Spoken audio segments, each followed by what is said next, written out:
mental illness. If He you becomes sick. Yeah. For example, some guy who thinks he's Napoleon, when he's not Napoleon. Allah did not make you Napoleon. That's clearly a delusion. And what happens to that person? They end up in a crazy house. Or a person who believes that they can fly. That's a very dangerous delusion. Because Or a person who thinks they can beat up other people.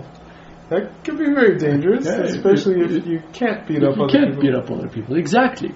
And we have, tons of delusions. All of us are afflicted with temptations to delude. Or even a lot of people are even afflicted with delusions directly. In fact, most people who are in some misery is usually because there's some delusion, some lie that they have absorbed, some falsehood in their head that is just eaten away at their brain. Like, for example, the simplest case of this, which is mentioned in the Quran, is suspecting one's spouse without any real proof. Now, the reason I said this mentioned in the Quran, because it's exactly what shaitan does, what Satan does. I'm sorry, not what Satan does, forgive me. It's what the Dajjal does. Somebody, inshallah, can refer to the verse. But it's the verse where the Jews, after the passing of Solomon, peace be upon him, were tempted by agents of shaitan, of Satan, to attribute the power that Allah gave to King Solomon to sorcery and magic.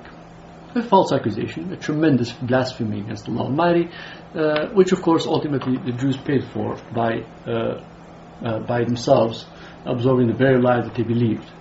And that's why amongst a lot of Sephardic Jews, magic is so Very common. Is so common in the form of Kabbalah or all these other magical, silly belief systems. They have absolutely no bearing on reality. Notwithstanding, in that story in the Quran about King Solomon, peace be upon him, it says that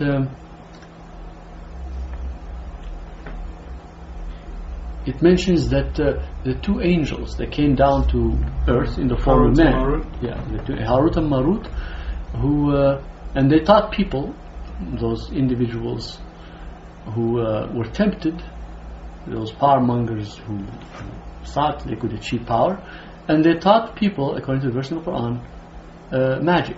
Right. Magic by which sorcery, trickery, maybe a better word translation here, by which they divide between a husband and his wife. Mm-hmm. Now, how is this done? It's done with mimetics. Like the play, Othello. For example, exactly, yeah. Like, was it Iago? Or was it Iago. Iago Yeah. put this idea in Othello's mind that Desdemona was unfaithful to him. Yeah, exactly. And yeah. Othello killed her. And you can see how this suspicious idea will just ate away at the mind of Othello until ultimately it compelled him to kill the very person that he loved the most. And so that, although it's a piece of fiction, I'm sure it has been enacted in the real world hundreds, if not thousands, or countless number of times, where a husband murders his wife on suspicion, on an idea that they received from somewhere. The suspicion is, that is an idea. It's a paranoid idea. Well, paranoia comes subsequent to the idea. The mental disease is subsequent to the idea, to the meme, to the infection. Yeah. Interesting. So, but again, it bears repeating that Islam is exactly about this. It's about accepting the real world and not straying away from it because you will get sick. Okay? And it's in every aspect of Islam, from top to bottom. From the very creed itself, belief in one and only one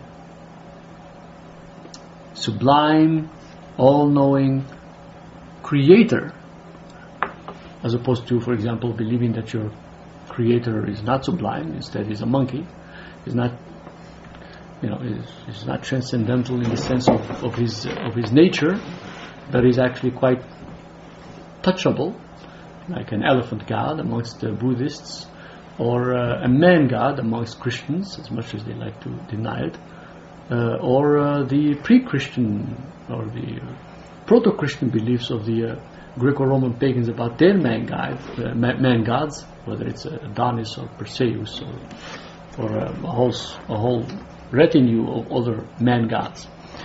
From that belief, which is the core of Islam, the very top of the pyramidal belief system of a Muslim is our Creator, and everything else is founded on that. All the way out to the most common issues of belief, like our beliefs are, for example, our beliefs about our relationships with our parents. That we should love them and obey them as long as they don't tell us to do something stupid. Right. It's a Quranic verse. Somebody can reference that. That if your parents tell you, for example, to believe in unicorns, the Quran makes it very clear. You should be nice to your parents, but tell them no thank you. I don't want to believe in pink unicorns. And you can see the reason why Muslims in the world are the healthiest community, mentally speaking, of any other community on the planet. And the numbers are easy to figure out. You just look at the consumption of pharmacological or psychotropic drugs amongst and compare for Muslim, Christian, Jewish, Hindu, Buddhist, I don't care which community you want to compare with. And the reason is very simple, because Muslims are invited to live in the real world. They're commanded to live in the real world because that world was created by Allah. To go against it or to oppose it, to deny any part of it, is to deny the will of Allah. So basically, by denying some part of the world's reality, you're actually, in effect, almost denying... You're rebelling. Right. In some major or minor way. On some level. Well, ultimately you could call it ingratitude, but here we're talking more about mimetics. Yeah. And I think, unless you have any more questions, I think that's a good point to stop. I think that... let's summarize it. I think there's some good threads to follow later on some later date, but I think that's... Okay. summed it up pretty well.